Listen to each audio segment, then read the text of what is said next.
October 17th, Friday of the 28th week. Luke 12, 1 to 7. How many hairs are there on your head?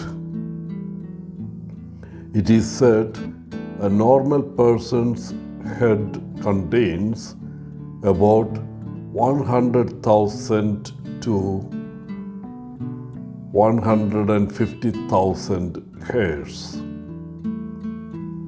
In today's Gospel reading, Jesus assures us that His Father knows the exact count of the hairs on our heads.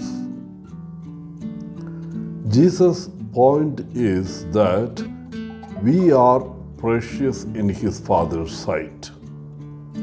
We have a Father who values us beyond our wildest imagining.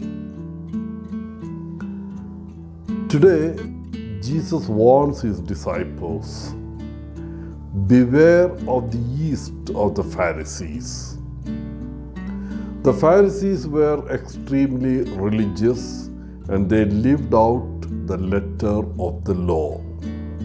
However, the spirit of the law and the law of love was not always part of their lived belief system.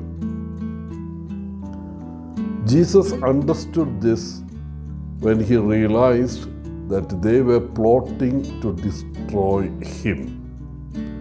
Thus, He became even more wary of the Pharisees.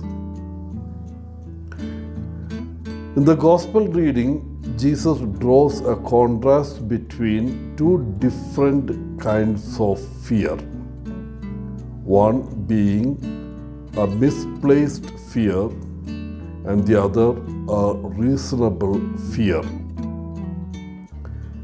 His followers are not to fear those who can only kill the body, their opponents who seek their bodily harm. However, they are to have a salutary fear of God because it is not just our bodily well-being that lies in God's hands, but our ultimate well-being, our salvation. Yet, Jesus immediately places alongside this salutary fear of God the need for a profound trust in God. If not even one sparrow is forgotten in God's sight, how much more will we, who are worth more than hundreds of sparrows, be lovingly remembered by God? Just as God is attentive to the details of His non-human creation, the tiniest bird of all, the sparrow, so God is attentive to the details of our lives. As Jesus says, every hair on your head has been counted.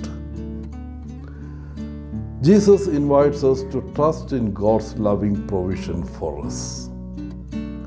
There has been a breakdown in trust at all kinds of levels in society and in the church. The betrayal of trust has made us all less trustworthy. Yet, in reality, we cannot live our lives without some level of trust in others. In the Gospel reading, Jesus declares that God is always worthy of our trust. Jesus entrusted Himself into the hands of His loving Father, both in life and in death.